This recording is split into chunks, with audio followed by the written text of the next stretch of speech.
Salam əziz dostlar, kanalımızın dəyərli izləyiciləri, abunəçiləri, əziz, hörmətli, çox dəyərli həmvətənlər, yurttaşlar, İlqar Unuslu sevərlər. Həkim, müəllim, yazar, şair İlqar Tağıoğlu Tağıyevin YouTube'da İlqar Unuslu kanalında xoş gördük sizləri.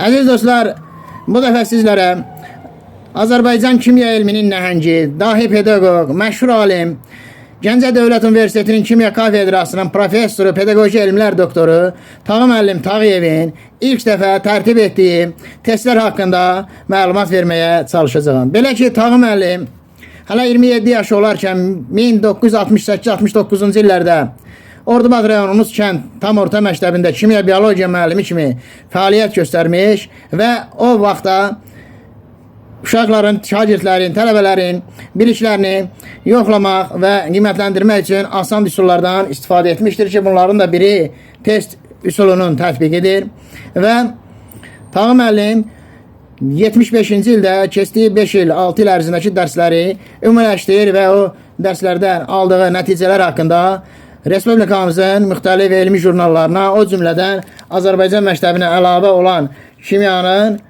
Kimya və Biologiyanın tədrisi jurnalına gördüyünüz kimi 1975-ci il 5-ci ilin 4-cü buraxılışı. Bu jurnalda ilk dəfə tərtib etdiyi testi göstərir və şagirdlərin biliklərini test üsulu ilə yoxlayır.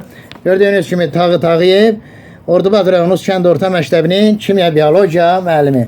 Tağı müəllim şagirdlərə sxemlərdən, cədvəllərdən ibarət sual verir, 10 sual verir və hər suala uyğun 4 cavab göstərir. Baxın, burada ayrı-ayrı kimya formullar yazılıb bizim kimyadan və həmin kimya formulların görək soruşulur. Deməli, yazıb ki, Tağı müəllim hansı formul etilen karbohidrogenlərin ümumi formulunu göstərir, ümumi işarəsini. İkinci sualda yazır, hansı formul aromatik karbohidrogenlərin ümumi formuludur. Üçüncü sualda yazır, hansı formul doymuş karbohidrogenlərin formuludur və belə, məsələn 6-cı sualda yazır, hansı formul düzgün verilməmişdir. Gördüyünüz kimi belə kimya formullar sxemlər şəklində yazılıbdır və hər formula uyğun 4 cavab göstərilir. Bax, mən sizə göstərim. Görürsünüz, burada yazıbdır, 1-dən 10-a qədər suallar verilir, nömrələnib, 1, 2, 3, 4, 5, 10-cu sual və hər sualın qarşısında bir kimyəvi formul göstərilir kimyadan. Görürsünüz, sualların qarşısında formullar göstərir və bu formul hansının o birləşmənin, quruluşun birləşməni xarakteriz edir. Məsələn, birinci sualın cavabında oxuyuruq, 4 cavab yazıb Tağı müəllim. İzomerləşmə, polimerləşmə, əvəz etmə, birləşmə. Yəni A, B, C, D. 1, 2, 3, 4 qoyub. Yəni bu formulda izomerləşmə var, polimerləşmə var, əvəz etmə var və ya birləşmə var. Uşaqlar düzgün bildiyi cavabı var. Burada bir cədvəl tərtib edilib. Bu da cavabların yoxlanması üsuludur. Yuxarıdan aşağı suallar göstərilir. Yuxarı sütunda isə 1, 2, 3, 4, A, B, C, D, yəni 4 variantda cavablar göstərilir. Düzgün bildiyi, məsələn, tutaq ki, birinci sualda uşaqlar düzgün bildiyi cavab, tutaq ki, polimerləşmədir. Polimerləşmə reaksiyasına aid formuldur. Onda birinci sualda polimerləşmə burada ikincidir. Yəni A, B, B-nin qabağında, altında olan dairəni qaralayırlar və ya oraya işarə qoyurlar.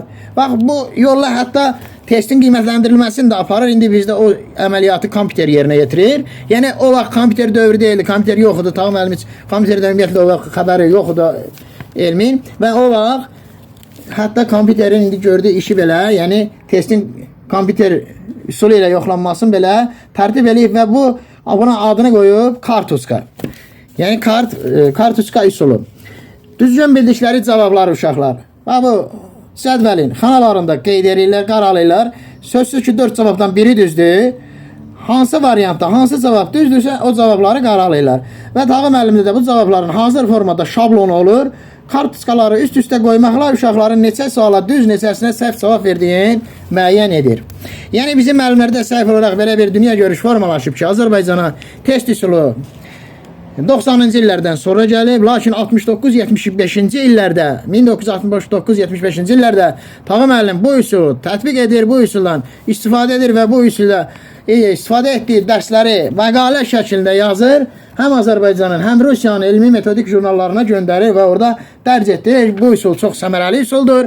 Az vaxt ərzində, qısa zamanda şagirdlərin böyük bir sinifdə, böyük bir şagird kontingentinin qrupun bilişlərini qiymətləndirmək mümkündür. Və gördüyünüz kimi Kimya və Biologiyanın Tədrisi jurnalının 75-ci ilin 4-cü nömrəsi. Deməli, Azərbaycanda test üsulunu ilk dəfə icad edən, tətbiq edən alim Gəncə Dövlət Universitetinin, hazırda Gəncə Dövlət Universitetində çalışan pedaqoji elmlər doktoru, professor Tağı müəllim Tağıyevə məxsusdur. Dinlədiyiniz üçün çox sağ olun əziz dostlar. Təşəkkür edirəm. Əziz dostlar, bəyəndiyiniz videoları like etməyi və YouTube'da İlqar Tağıyev, İlqar Unutluq kanalına abunə olmağı da unutmayın. Gözəl günlər, xoş arzular, xoş istirahətlər diləyi ilə sağ salamat, xoşça qalın.